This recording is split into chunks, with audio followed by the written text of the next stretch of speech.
Voltamos para o segundo bloco do nosso programa. Estamos conversando sobre as novas formas de trabalho do século XXI com o professor de Sociologia da Unicamp, Ricardo Antunes.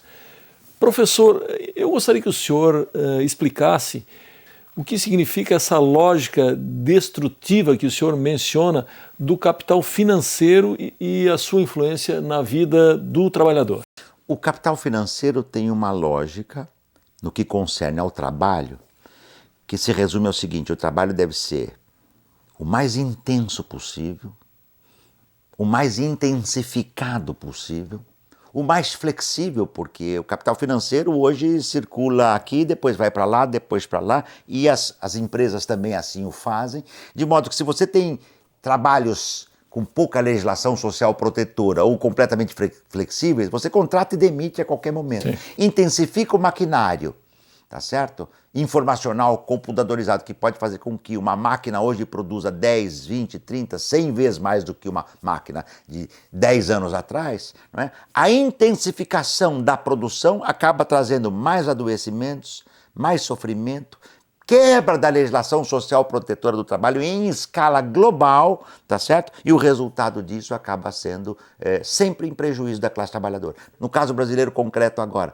nós temos uma crise, tá certo? Que nasce com a denúncia da corrupção, mas é muito mais profunda porque é uma crise estrutural que chegou dura aqui para nós. Quem está pagando essa crise? No caso da Petrobras, são trabalhadores, já chegamos à casa provavelmente de 100 mil trabalhadores terceirizados no país inteiro, cujos projetos contratados pela Petrobras foram fechados, os trabalhadores terceirizados são demitidos. É um exemplo de como você tem que a penalização maior incide sobre os trabalhadores e as trabalhadoras, sobre a classe trabalhadora.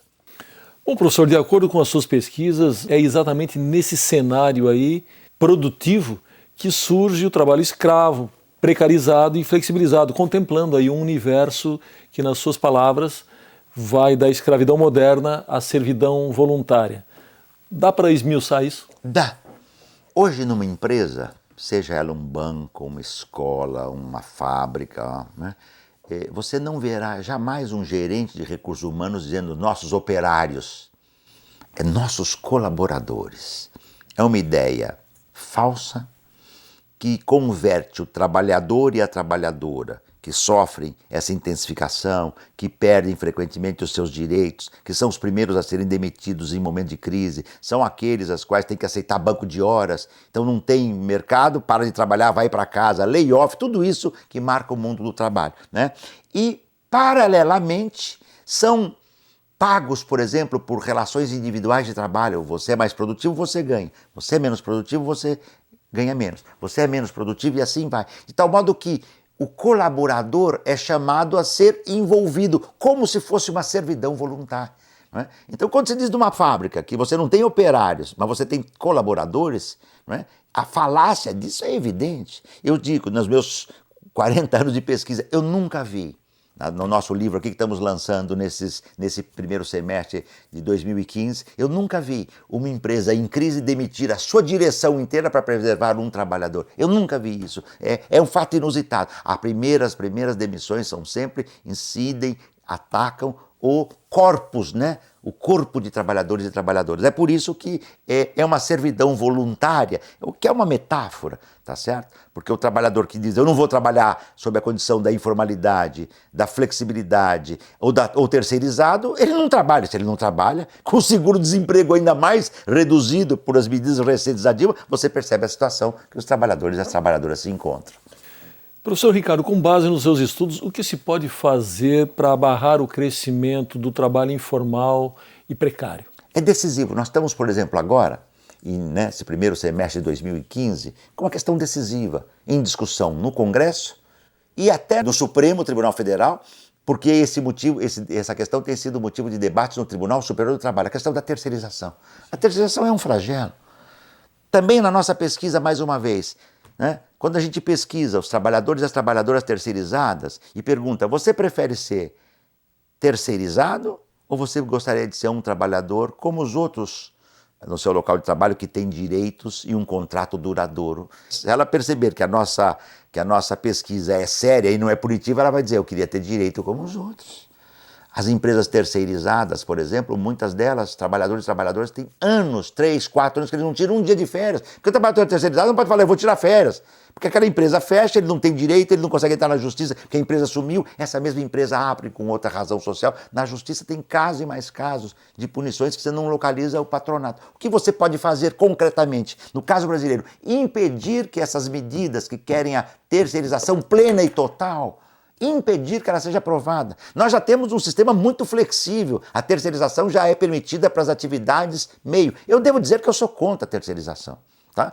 Especialmente nos assalariados de base. Sou contra a terceirização. Não conheço na minha pesquisa. Se perguntarem para mim, professor, você quer ser terceirizado ou estável na minha universidade? Qual vai ser a minha resposta? É óbvio. Se perguntarem para um juiz, você quer continuar sendo estável ou prefere ser terceirizado? Por que o trabalhador pobre prefere ser terceirizado? É uma coisa muito importante lembrar aqui, já que esse tema é crucial. Há nesse nosso livro que estamos lançando, o artigo que abre foi escrito por mim e pela socióloga do trabalho, Graça Dutra. Há uma epidemia da terceirização no Brasil. Os terceirizados trabalham em média de 20% a 30% mais e recebem em média 20% a 30% menos. Quando o empresariado diz que garante empregos, é outra falácia. Eu garanto emprego de 15, 16 milhões de terceirizados, estou desempregando 18, 19 milhões de terceirizados. Perceberam? Como é que você pode fazer? Impedindo que a legislação protetora do trabalho que nós temos aqui seja destruída. Impedindo. Isso só pode ser feito com os sindicatos, com os trabalhadores, com a juventude, tá certo? Com esses movimentos sociais organizados. Porque a tendência hoje é desmontar em todas as partes do mundo. Essa é a lógica, digamos, a lógica financeira no universo empresarial. Muito bem, professora. No Brasil é visível esse processo de desindustrialização que está acontecendo. Sem indústria, a dificuldade de haver desenvolvimento, naturalmente, é notória. O que isso representa para o trabalhador brasileiro? Primeiro, nós já chegamos, Vanderlei, a ser, nos anos 70, 80, e em certo sentido ainda somos, mas em um quadro regressivo, um país intermediário de porte industrial forte. Né? Quando se diz Brasil é a sexta, sétima, oitava, variamos um pouco a economia industrial do mundo. Isso mostra que é um país que, pela sua dimensão continental, pelo crescimento que teve, né? Com Vargas, depois Juscelino, né? A industrialização durante a ditadura militar internacionalizada, né? Mas desde 90 para cá, com a desertificação neoliberal, não é? Inicialmente Collor, depois Fernando Henrique, depois o que se sucedeu de lá para cá, nós temos tido um processo de desindustrialização. E tem 2 ou 3 elementos que explicam isso. O primeiro é uma nova divisão internacional do trabalho, tá certo? Que diz o papel tem que voltar, é quase que alguns estudiosos chamam uma regressão neocolonial. Tem que ser produtor de commodities, entendeu? Agroindústria, nós estamos num estado agroindustrial, né?